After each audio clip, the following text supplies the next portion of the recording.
Last time nerve conduction, ठीक है, आपको टाइप्स ऑफ न्यूरॉन कंप्लीट हो गया था और साइनेप्स बता दिया था। उसके बाद टॉपिक चल रहा था nerve impulse generation and it's conduction. Nerve impulse कैसे जनरेट होता है और कैसे कंडक्ट होता है, ठीक है। तो ये टॉपिक थोड़ा सा टफ था, इसलिए इसको ध्यान से समझिएगा।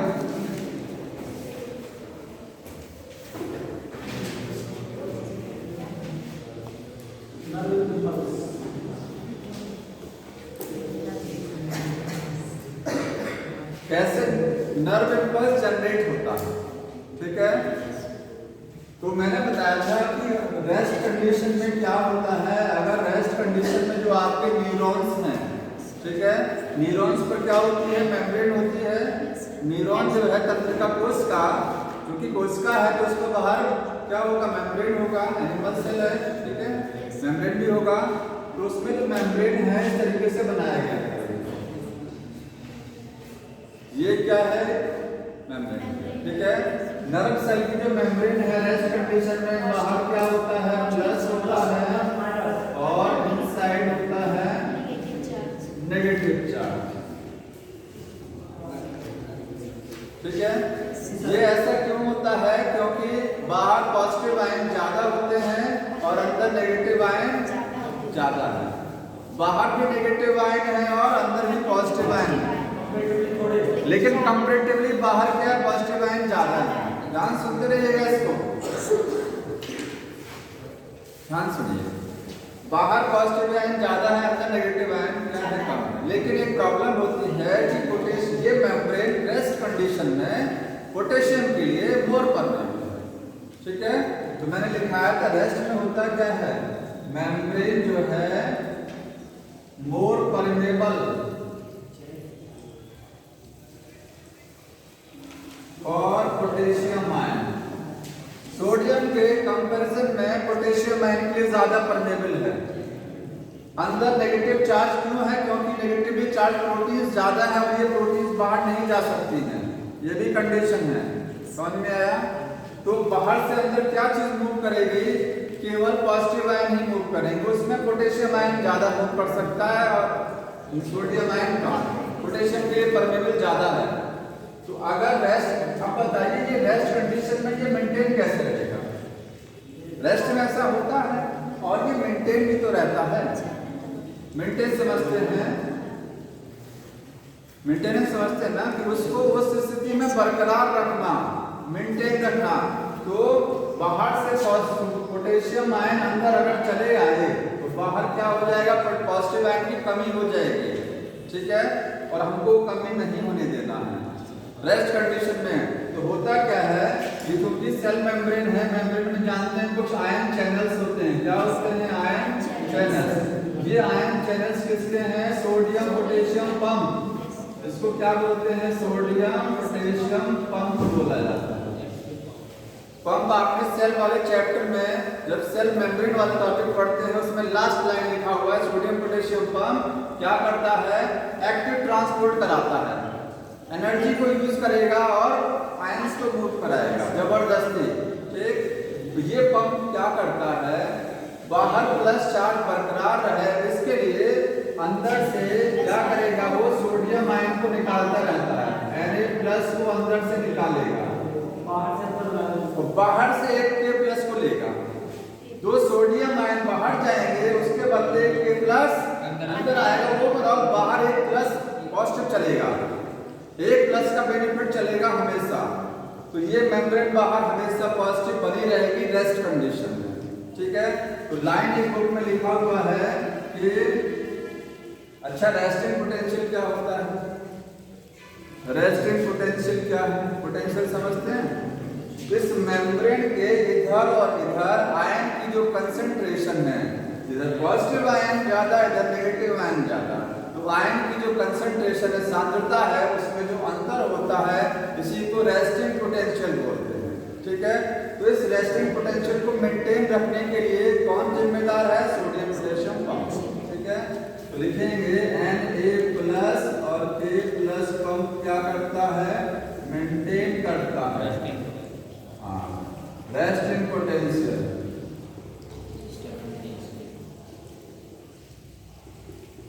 मतलब बाहर पॉजिटिव आयन को मेंटेन किए रहेगा और अंदर नेगेटिव आयन, ये रेस्ट कंडीशन में ऐसा होता है। समझ में आया?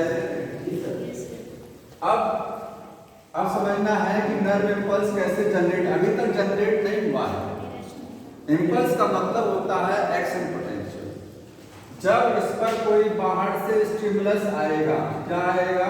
स्टिमुलस आएगा, ठीक है। न्यूरॉन्स एक्साइट कब होते हैं? जब कोई स्टिमुलस मिलता है। स्टिमुलस में कुछ भी हो सकता है, ठीक है। लाइट है, टेम्परेचर है, प्रेशर है, केमिकल है, मतलब जिस चीज के अगेंस्ट में हम लोग कोई प्रतिक्रिया देते हैं वो सारी चीजें स्टिमुलस में आती हैं। अब आपकी बॉडी जिस चीज को लेकर के प्रतिक्रिया शो करती है वो सब क्या है? स्टिमुलस होता है, ठीक है। जैसे ही कोई स्टिमुलस इस न्यूरॉन पर अटैक करेगा, तुरंत यहाँ की परमेबिलिटी बदल जाएगी, बाहर नेगेटिव अंदर पॉजिटिव हो जाता है, चेंज हो जाएगा पूरा, ठीक है। यहाँ लिखना है when स्टिमुलस अटैक, जब स्टिमुलस क्या करेगा? अटैक करेगा, ठीक है। बुक में लिखा गया एट पॉइंट ए, मान लीजिए कोई ये क्या है? पॉइंट ए है, इस पर वो अटैक कर रहा है, अटैक पॉइंट ए। तो बताइए इस पॉइंट पर क्या होगा? जहां पर अब बाहर से सोडियम आयन ज्यादा मूव करेंगे, अब ये मेम्ब्रेन सोडियम के लिए मोर परमेबल हो जाएगी, पोटेशियम के लिए लेस परमेबल हो जाएगी, ठीक है। तो क्या होगा? मेम्ब्रेन बिकम मोर परमेबल,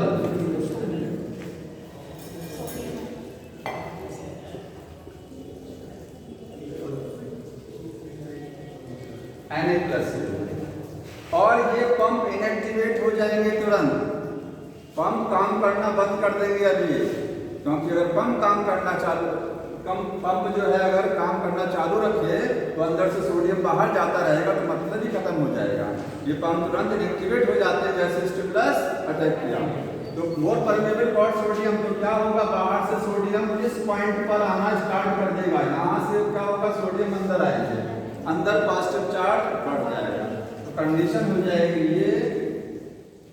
ये देखिए बाहर नेगेटिव हो जाएगा, पूरे में नहीं होगा, ध्यान रखना है। जिस पॉइंट पर अटैक हुआ आगे देखिए, अभी ये प्लस बना हुआ है ना, आगे क्या है? प्लस है, अंदर क्या है? नेगेटिव है। ऐसे इसमें बाहर पॉजिटिव हो गया और अंदर की साइड में नेगेटिव आगे है।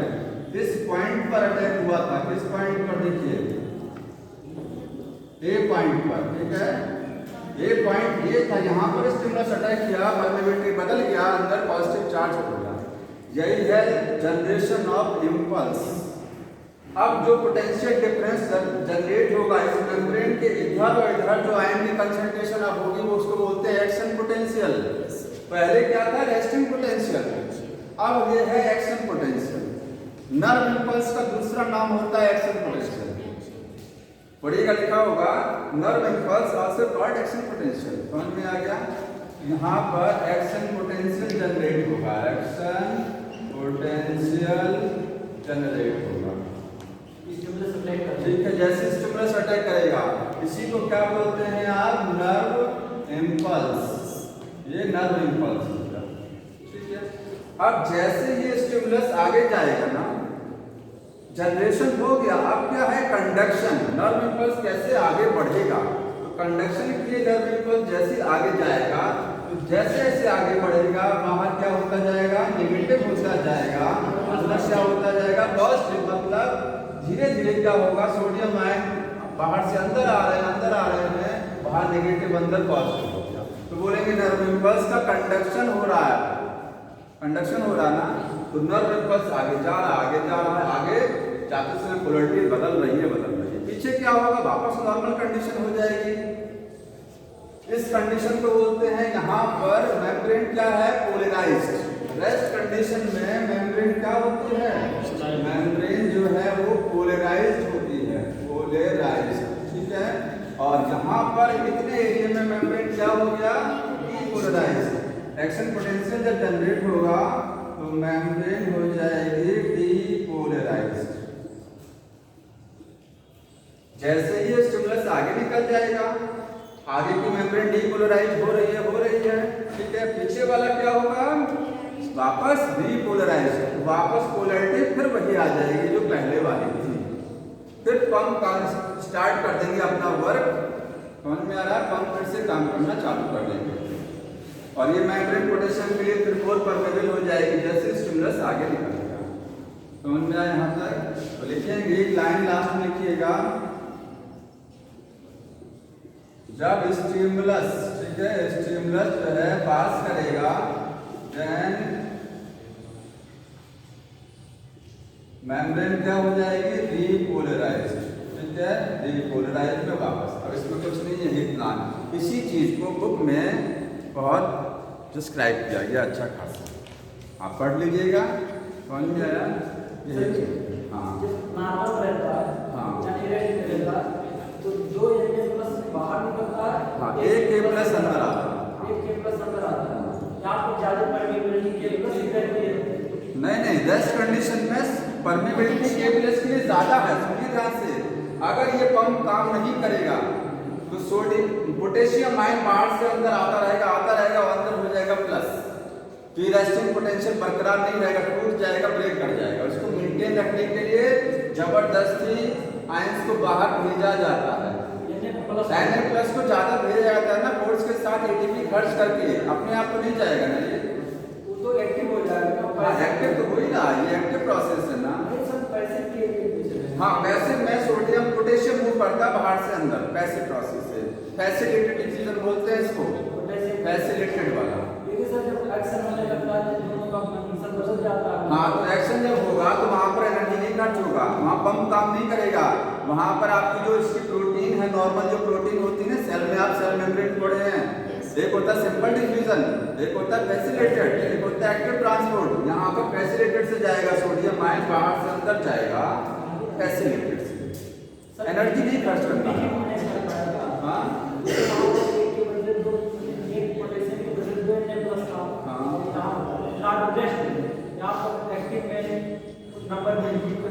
एक्टिव में ये एक्टिव यही है, एक्टिव ये वाला रेस्ट को बरकरार रखने के लिए एक्टिव कराया जाता है। ध्यान सुन लीजिए, रेस्ट कंडीशन बरकरार है उसके लिए एक्टिव ट्रांसपोर्ट कराया जाता है। अगर एक्टिव नहीं होगा तो रेस्ट कंडीशन रेस्ट नहीं बनी रहेगी। समझ रहे हैं इस चीज को?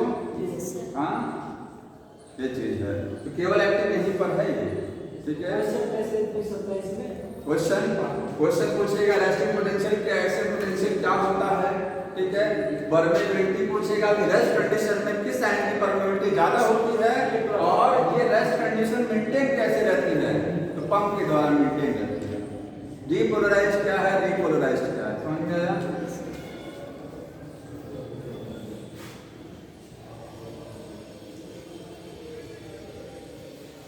अगला टॉपिक कौन सा दिया है इसके बाद?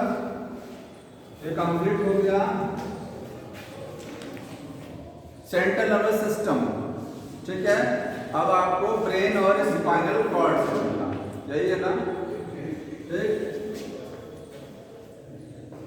तो हम लोगों को सेंट्रल नर्वस सिस्टम समझना है। सेंट्रल नर्वस सिस्टम के दो पार्ट, ब्रेन और स्पाइनल कॉर्ड। सबसे पहले ब्रेन समझना, ठीक है। सर, हाँ एक्सॉन टर्मिनल, हाँ, एक्सॉन टर्मिनल वाला एक्सॉन टर्मिनल साइनेप्स बता दिया है ना, केमिकल साइनेप्स, इलेक्ट्रिकल साइनेप्स नहीं बताया, नहीं बताया, ठीक है, वही मैं कह रहा हूँ, बता उसको भी समझ। अगर कहा जाए नर्व इम्पल्स का कंडक्शन किसके द्वारा होता है, तो बताइए किसके द्वारा होता है? एक्सॉन के द्वारा। एक्सॉन उसको कंडक्ट कराता है, ठीक है। ये देखिए इस तरीके का न्यूरॉन हो गया, आ जाइए, ये यहाँ पर ये हो गया। नर्व इम्पल्स जनरेट यहाँ होता है, कहाँ होता है? डेंड्राइट पर जनरेट हो गया, इम्पल्स बन गया, इम्पल्स ऐसे होता हुआ आएगा, ये देखिए इस पर ये होता हुआ आएगा, यहाँ से एक्सॉन के द्वारा आगे कंडक्ट होगा, ठीक है। एक्सॉन के बाद जब ये क्या है? एक्सॉन टर्मिनल है, क्या है ये? Axon terminal. इस पर कुछ बटन लाइक स्ट्रक्चर बना है, इसको क्या बोलते हैं? सिनेप्टिकल बटन। हमको समझना क्या अगला टॉपिक? साइनेप्स क्या होता है। अगला टॉपिक दिया है साइनेप्स। एक न्यूरॉन से संदेश दूसरे न्यूरॉन में कैसे जाएगा? यहां से मैसेज जनरेट हुआ ना, संदेश क्या है? इंपल्स है। इंपल्स जनरेट हुआ, आगे बढ़ गया, अब इस न्यूरॉन से अगले न्यूरॉन में कैसे जाएगा? क्योंकि दो न्यूरॉन जुड़े होते हैं ना, तो यहाँ पर बीच में एक गैप होता है, ठीक है? वही गैप आपको समझना, जैसे दो हड्डियां आपस में जुड़ती हैं जॉइंट के द्वारा, समझ रहे हैं? तो साइनेप्स अगला टॉपिक है। तो साइनेप्स क्या होता है? गैप है किसके बीच में? बिटवीन टू न्यूरॉन्स, दो न्यूरॉन के बीच का गैप है। जैसे अगर मैं एक न्यूरॉन बना दिया, अगला न्यूरॉन बनाना चाहूँ तो इस तरीके से बनेगा, देखिए यहाँ पर ये, और ये दूसरा न्यूरॉन हो गया, ठीक हो गया। ये दोनों के बीच में कुछ गैप नजर आएगा। गैप देखिए, ये वाला गैप, ये जो जगह आपको दिखाई दे रही है ना, यही क्या है? गैप है। मतलब एक न्यूरॉन का एक्सॉन टर्मिनल, एक्सॉन टर्मिनल का मतलब ये जो हिस्सा दिख रहा है, और दूसरे न्यूरॉन का डेंड्राइट सामने सामने रहता है। गैप कैसे बनेगा? एक का एक्सॉन टर्मिनल, दूसरे का डेंड्राइट, ठीक है? अब इस गैप में क्या क्या होता है? इस गैप में क्या क्या चीज देखने को मिलती है? तो इसमें तीन चीजें होती हैं, ठीक है? साइनेप्स में प्री साइनेप्टिकल मेम्ब्रेन, और इसके बाद साइनेप्स हो गया, ठीक है? साइनेप्टिकल क्लेफ्ट, साइनेप्टिकल क्लेफ्ट हो गया, और तीसरा है पोस्ट साइनेप्टिकल मेम्ब्रेन। एक साइनेप्स में ये तीन चीजें होती हैं। इसको देखिए, डायग्राम समझ लीजिए। ये जो स्ट्रक्चर बनाई गई है, बताइए कोई, ये क्या मैंने बनाया? एक्सॉन टर्मिनल बनाया मैंने। ये एक एक्सॉन टर्मिनल है, ये इसका खुला हुआ है, इसको साइनेप्टिकल बटन बोलते हैं। साइनेप्टिकल बटन, क्योंकि एक बटन नुमा संरचना है जो आपको देखने को कहाँ मिल रही है? साइनेप्स पर, और एक्सॉन का लास्ट हिस्सा है ये, लास्ट पार्ट ऑफ एक्सॉन है ये, ठीक है? एक मैंने बनाया है, ऐसे कई होगा इसमें। ये दूसरा जो मैंने बनाया, ये क्या बनाया बताइए? ये डेंड्राइट बनाया, ठीक है? ये डेंड्राइट हो गया।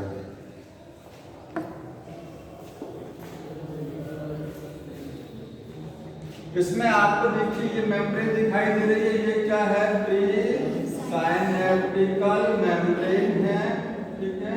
और ये है पोस्ट साइनेप्टिकल मेम्ब्रेन। बीच में जो गैप है ये है साइनेप्टिकल क्लेफ्ट, साइनेप्टिकल क्लेफ्ट हो गया, ठीक? समझ में आया? यहाँ कुछ रिसेप्टर लगे होते हैं, लेकिन वो रिसेप्टर सभी में नहीं है। वो आपके बुक में जो डायग्राम दिया है वो केमिकल साइनेप्स का डायग्राम है। तो अभी टाइप्स ऑफ साइनेप्स समझना है कि साइनेप्स कितने प्रकार का, ये जो जॉइंट है ये कितने प्रकार का होता है? दो प्रकार का जॉइंट है, ठीक है? इलेक्ट्रिकल और केमिकल। तो ये समझ गए ना, प्री साइनेप्टिकल मेम्ब्रेन, ये एक्सॉन साइनेप्टिकल नॉब की अपनी मेम्ब्रेन, ये डेंड्राइट की मेम्ब्रेन, बीच में क्या है, ठीक है? अब साइनेप्स दो टाइप के हैं, दोनों को सीधे डिफरेंस में देख लीजिए। पहला है इलेक्ट्रिकल साइनेप्स, इलेक्ट्रिकल साइनेप्स। दूसरा होता है केमिकल साइनेप्स।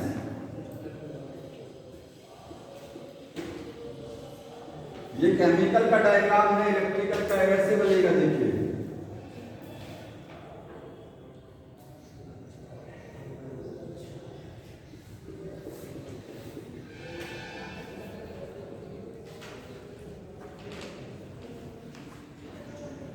कुछ अंतर दिखाई दे रहा है इसमें? ये इलेक्ट्रिकल है, इलेक्ट्रिकल साइनेप्स है ये, और ये है केमिकल साइनेप्स। दोनों में डिफरेंस समझ लेते हैं क्या होता है। केमिकल से पहले क्या लिखा हमने? इलेक्ट्रिकल, वो वाला देखिए। इलेक्ट्रिकल में गैप ना के बराबर, साइनेप्टिकल जो गैप लेफ्ट है या साइनेप्स के अंदर जो गैप है, गैप ये वाला गैप होता है, ठीक है? ये गैप ना के बराबर है, मतलब प्री साइनेप्टिकल और पोस्ट साइनेप्टिकल आपस में सटा हुआ है, और आयन चैनल्स के द्वारा कनेक्ट भी, ये देखिए बीच में मैंने आयन चैनल बनाया है, ठीक है? क्योंकि इस मेम्ब्रेन में भी तो आयन, ये दोनों मेम्ब्रेन आपस में जुड़ गया, दोनों के बीच में कनेक्शन हो गया, आयन चैनल्स, यहाँ से आयन यहाँ जा सकते हैं। समझ में आया? तो यहाँ पर गैप ना के बराबर है। इलेक्ट्रिकल साइनेप्स में लिखेंगे गैप जो है इज वेरी लेस, बहुत कम होता है। ठीक है, यहाँ पर क्या है, थोड़ा सा मोर गैप है। साइनेप्स में आपको गैप ज्यादा देखने को मिलेगा, क्लेफ्ट जो है ज्यादा होता है। दूसरा डिफरेंस इलेक्ट्रिकल किसके द्वारा नर्व इंपल्स फास्ट कंडक्ट होगा, तेज नर्व इंपल्स इसके द्वारा, उसके द्वारा। आपके पास जो देखिए एक बीच ये नदी है, रिवर है, आप ऐसे पुल बना हुआ है, आप इस ब्रिज के रास्ते बड़े जल्दी से आ जाएंगे और आपको कह दिया जाए रिवर में बोट के द्वारा आइए तो बोट से टाइम लगेगा ना। ये बोट समझिए, ये बोट इसको रिवर क्रॉस करके आनी है, यहाँ डायरेक्ट ब्रिज बना हुआ है, ठीक है। तो यहाँ फास्ट होता है नर्व इंपल्स कंडक्शन। इंपल्स हमेशा याद रखिए इस पर आता है, किस पर, मेम्ब्रेन, बीच में नहीं आएगा। इंपल्स मेम्ब्रेन पर आता है, ठीक है। यहाँ से इलेक्ट्रिसिटी आया यहाँ से क्रॉस करके इस पर चला गया, समझ रहे हैं ना। यहाँ पर इंपल्स कंडक्शन फास्ट है, इंपल्स कंडक्शन फास्ट होता है, और यहाँ पर क्या है, स्लो। कारण क्या है फास्ट का, आयन चैनल लगा है, ब्रिज बना है, तो ब्रिज के रास्ते आयन तुरंत चले जाते हैं, यहाँ इसको क्रॉस करने में टाइम लगता है। समझ में आ रहा है? दूसरा डिफरेंस, यहां पर इंपल्स डायरेक्ट क्रॉस होता है, आयन चैनल की मदद से इंपल्स इससे इसमें ट्रांसफर हो जाएगा। समझ रहे हैं? यहां से इंपल्स आया, आयन चैनल को क्रॉस किया, फिर इस पर आ गया। यहां पर इसको क्रॉस करने के लिए एक बोट का सहारा लेना पड़ेगा। बोट क्या है, एसिटाइल कोलिन, एक केमिकल होता है, समझ रहे हैं ना। यहां पर इंपल्स आया, देखिए यहां इंपल्स आया, यहाँ से यहाँ आने के लिए उसको एसिटाइल कोलिन का सहारा लेना पड़ेगा, किसका, ACH। समझ में आया? यहाँ इंपल्स डायरेक्ट ट्रांसफर होता है, यहाँ with the help of the acetylcholine कोलिन। तो इंपल्स लिखिएगा transfer direct by ion channel,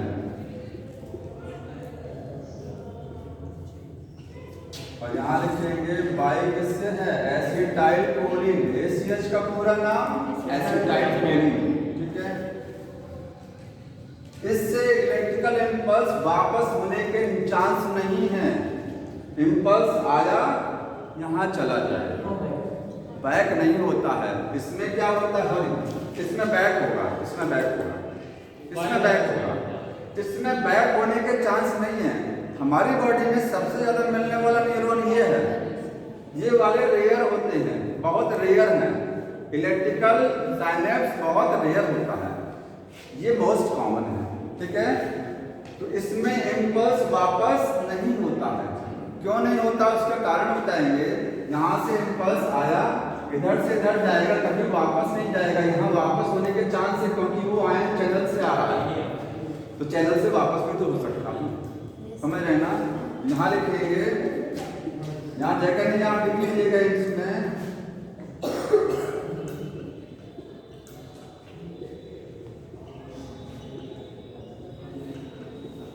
last मैंने लिखा इंपल्स कैन रिवर्ट बैक, और यहाँ पर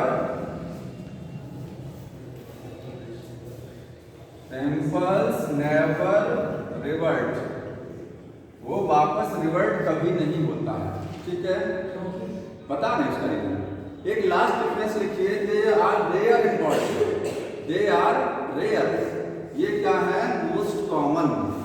इसमें लिखिएगा दे आर रेयर, यहाँ लिखेंगे मोस्ट कॉमन, ये सबसे ज्यादा मिलते हैं।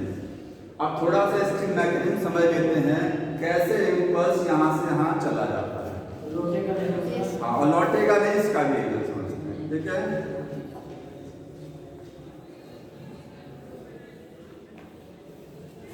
तो हेडिंग लिखिएगा ट्रांसमिशन, हाँ, transmission of impulse by chemical synapse, chemical synapse के द्वारा इम्पल्स का ट्रांसमिशन कैसे होता है, ठीक है।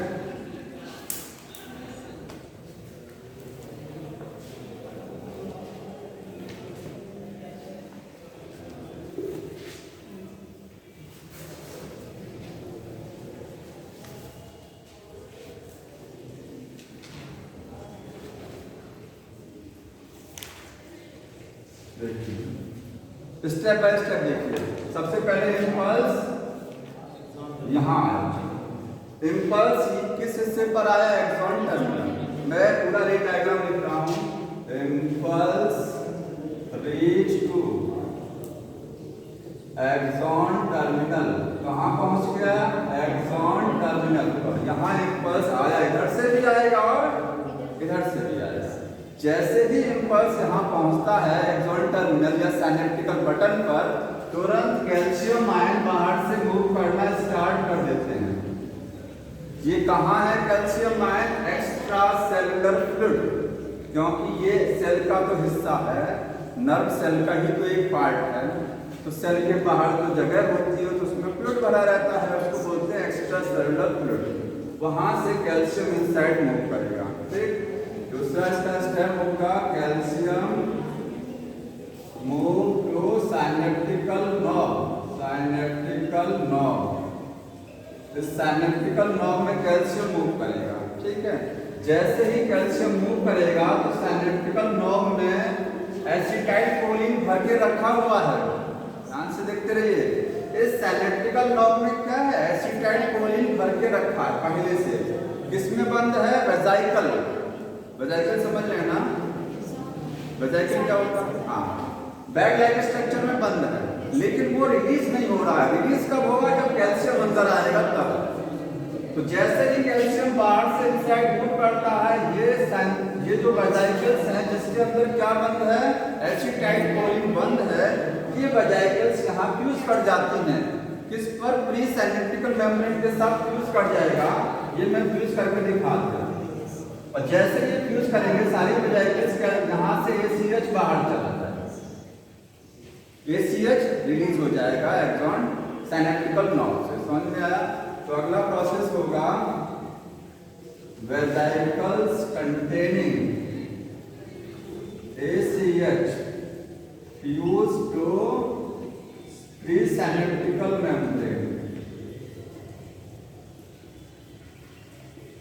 इस प्री सिनेप्टिकल मेम्ब्रेन के साथ वेजाइकल फ्यूज कर जाएगी। अगला स्टेप रहेगा एसिटाइल कोलिन रिलीज हो जाएगा सिनेप्टिकल क्लेफ्ट में, ठीक है। ACH release to synaptical cleft. Now क्या है? ACH है। बोट जो मैंने बताया ना, इसको रिवर्स समझिए। बोट है, बोट एसिटाइल कोलिन है, ठीक है। संदेश यहाँ से यहाँ ले जाने का काम एसिटाइल कोलिन करता है। इसको बोलते हैं न्यूरोट्रांसमीटर। ये क्या है? न्यूरोट्रांसमीटर, ठीक है। जैसे ही एसिटाइल कोलिन यहाँ से यहाँ पहुँच जाएंगे, ये एसिटाइल कोलिन यहाँ रिसेप्टर लगा। बुक में देखिए यहाँ लिखा गया ACH रिसेप्टर, बुक में लिखा हुआ है। ये सब क्या है? ACH रिसेप्टर है। तुरंत ये रिसेप्टर क्या करेंगे? ACH को रिसीव कर लेंगे, ठीक है। तो ACH बाइंड कर जाएगा तो ACH को न्यूरोट्रांसमीटर कहते हैं। हाँ, ACH ही एसिटाइल कोलिन है, ठीक है। न्यूरोट्रांसमीटर है। हमारे नर्व मतलब सिस्टम में यही न्यूरोट्रांसमीटर होता है। यही मैसेज को एक न्यूरॉन से दूसरे न्यूरॉन में ले जाते हैं, क्योंकि ज़्यादातर वाले साइनेप्स तो यही है ना। इलेक्ट्रिकल साइनेप्स तो बहुत रेयर है, वहाँ तो डायरेक्ट ट्रांसमिशन होता है। समझ में आया? तो ACH क्या करेगा?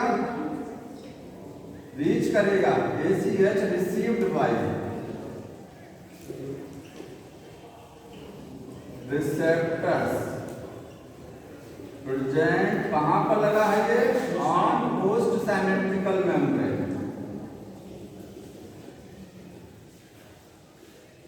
पोस्ट सिनेप्टिकल मेम्ब्रेन पर रिसेप्टर लगा हुआ है। ACH वहां रिसीव कर लिया जाएगा। संदेश पहुंच गया, ठीक है। अब ACH यहाँ पहुँच गया है, मैसेज को यहाँ छोड़ दिया उसने। मैसेज पहुँच गया, क्योंकि ACH मैसेज को यहाँ से यहाँ लेके आया, उसका मकसद खत्म। अब ध्यान से सुनिए। यहाँ इम्पल्स पहुंच गया, ये वापस क्यों नहीं होता है? क्योंकि ये पोस्ट साइनेप्टिकल जो मेम्ब्रेन है, ये एक एंजाइम रिलीज कराएगी एसिटाइलकोलिन एस्टरेज। वो एंजाइम इस एसीएच को तोड़ देगा, ब्रेक कर देगा, ठीक है। एसीएच दोबारा वापस नहीं जा पाएगा। अगला नया यहाँ से बनेगा, नया बनेगा तो नया इम्पल्स आएगा, लेकिन जो इम्पल्स आ गया उसको वापस नहीं करना। मतलब नदी पार कर रहे हैं नाव के रास्ते, तो जैसे ही नदी पार करके चले गए तो नाव को तोड़ के फेंक दिया गया ताकि वापस ना आए। समझ रहे ना? एसीएच दोबारा ये वाला वापस नहीं होता है। नया एसीएच यहाँ से बन के आएगा तो नया इम्पल्स आएगा। तो अगला लिखेंगे, यहाँ पर लिख दे रहा हूँ, एसीएच ब्रेक डाउन कर दिया जाएगा, break down by acetylcholinesterase. ये क्या है? एंजाइम है। कहां से रिलीज होता है? दूसरा वाला न्यूरॉन जो है, ठीक है, डेंड्राइट से आप कह सकते हैं। कहां से रिलीज होगा? Release by dendrite.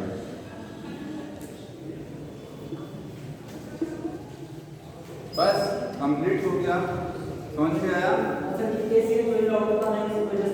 हाँ, इसी वजह से इम्पल्स वापस नहीं होता, क्योंकि वही तो लेके आया था।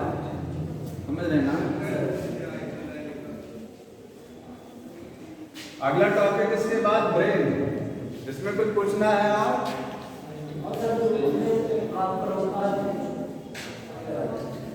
इलेक्ट्रिकल वाले में लौटता नहीं है, क्योंकि डायरेक्ट ट्रांसपोर्ट हो रहा है, एक ब्रिज के रास्ते जा रहा है।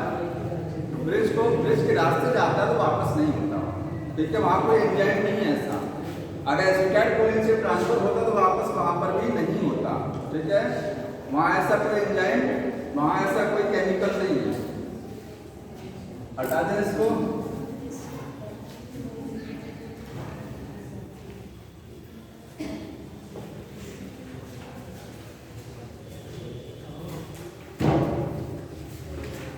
नेक्स्ट टाइम इसकी बुक लेके आइएगा, ठीक है। जैसे ही चैप्टर खत्म होगा क्वेश्चन करा दिया जाएगा। सेंट्रल नर्वस सिस्टम कितने पार्ट? ब्रेन और स्पाइनल कॉर्ड।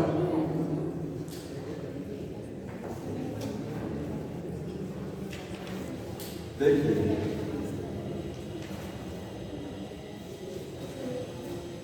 ब्रेन, इसको थोड़ा सा, इसको भी ध्यान समझना है, क्योंकि इसको समझने के लिए आपके पास ब्रेन होना चाहिए, ठीक है। ब्रेन को समझने के लिए क्या चाहिए? ब्रेन चाहिए। देखिए, ब्रेन कहाँ सुरक्षित होता है? क्रेनियम, ब्रेन बॉक्स के अंदर हमारा मस्तिष्क सुरक्षित है, ठीक है। तो पहला पॉइंट लिख लेंगे, प्रोटेक्टेड इनसाइड क्रेनियम। 8 हड्डियों। क्रेनियम में वो क्या है? ब्रेन सुरक्षित है, ठीक है। 8 बोन का होता है क्रेनियम। इसके बाद में ब्रेन जो है कितना वेट होता है? तो वेट इसका है 1400 ग्राम और 1250 ग्राम। ये मेल में है और ये फीमेल में। फीमेल में ब्रेन का वजन थोड़ा सा कम होता है, ठीक है। लेकिन उस दिमाग का उपयोग वो लोग ज्यादा करते हैं। क्यों? शार्पनेस ज्यादा तो सर पुरानी चीज याद रहती है। और देखिए, हमारा ब्रेन देखिए, ये मैंने क्या बनाया? स्कल, खोपड़ी, ठीक है। स्कल में ये ऊपर बनाया गया है हेयर। ये स्कल की बोन हो गई सारी, आपस में जुड़ा हुआ है। ये पूरा स्कल है ना, ये हेयर हो गया उसके ऊपर। इसके बाद में यहाँ क्या है? ये ब्रेन है। हमारा जो ब्रेन है, ब्रेन और स्कल के बीच में कुछ मेम्ब्रेन्स होती हैं, 3 मेम्ब्रेन हैं। उनको क्या बोलते हैं? मेनिंजेस, ठीक है।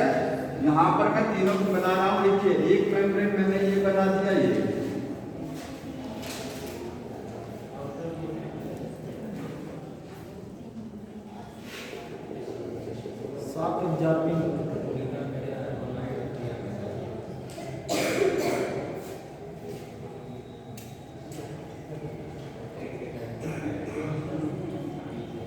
मैंने 3 मेम्ब्रेन बनाया है। ब्रेन और क्रेनियम के बीच हैं, ठीक है। इनको ध्यान से देखिए, ये है ड्यूरामेटर, ड्यूरामेटर, ठीक है। ये है अरेक्नॉइड और लास्ट वाला पायामेटर,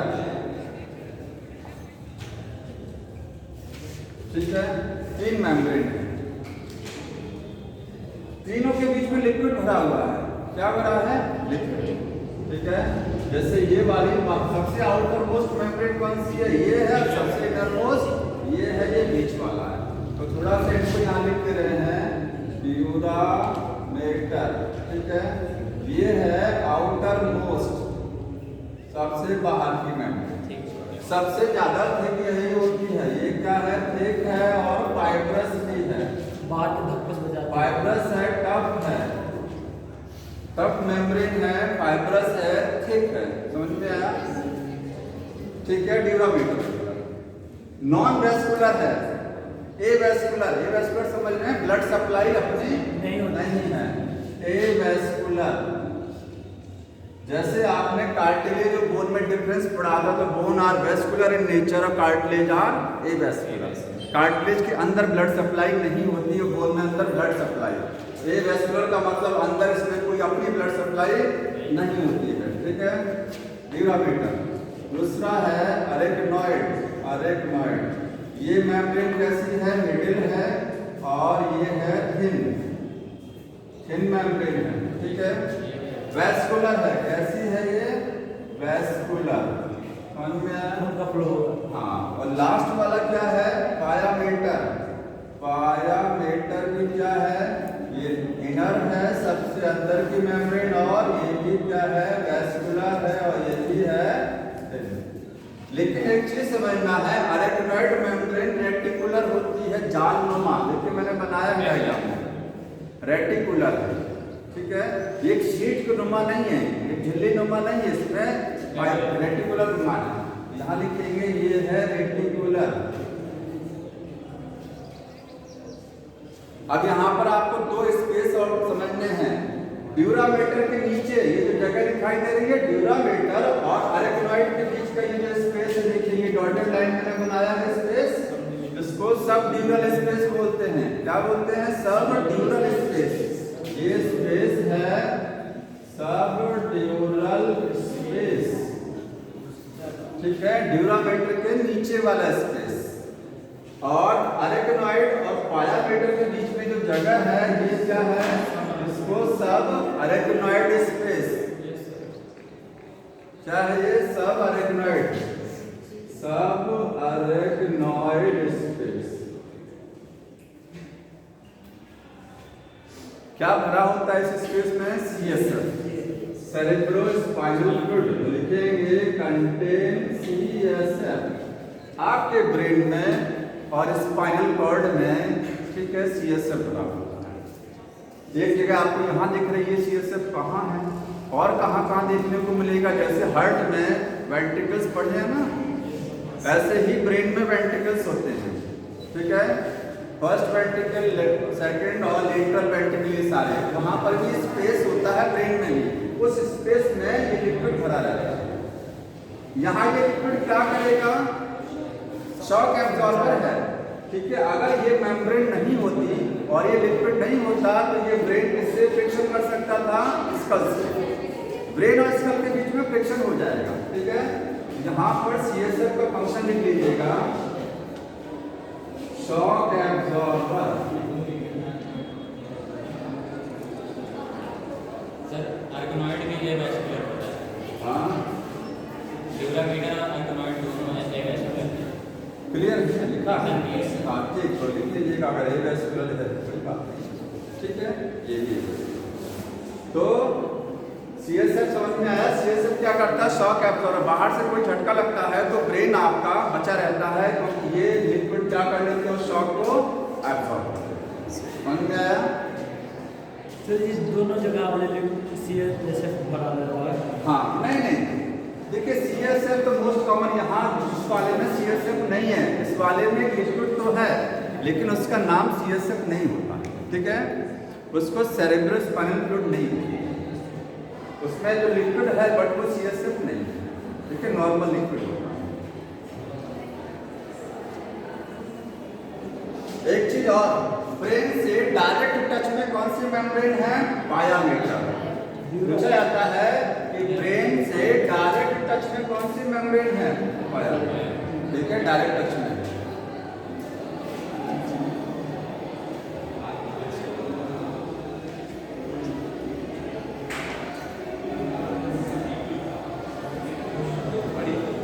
अब पढ़ना है ब्रेन के कितने हिस्से होते हैं।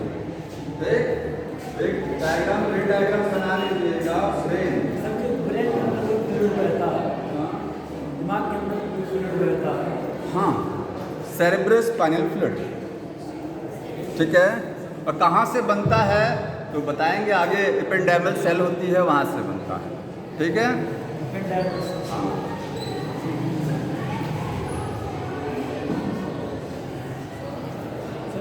बताइए।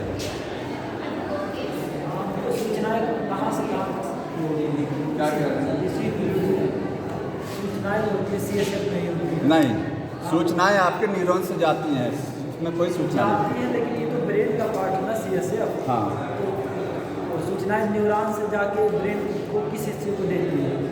ब्रेन से जाकर के डायरेक्ट आपके नर्व्स कनेक्ट है ना। ब्रेन से स्पाइनल कॉर्ड से आपके डायरेक्ट नर्व्स कनेक्ट हैं। सूचनाएं नर्व्स के द्वारा जाती हैं, स्पाइनल कॉर्ड के द्वारा जाती हैं, इससे सूचना नहीं जाती है।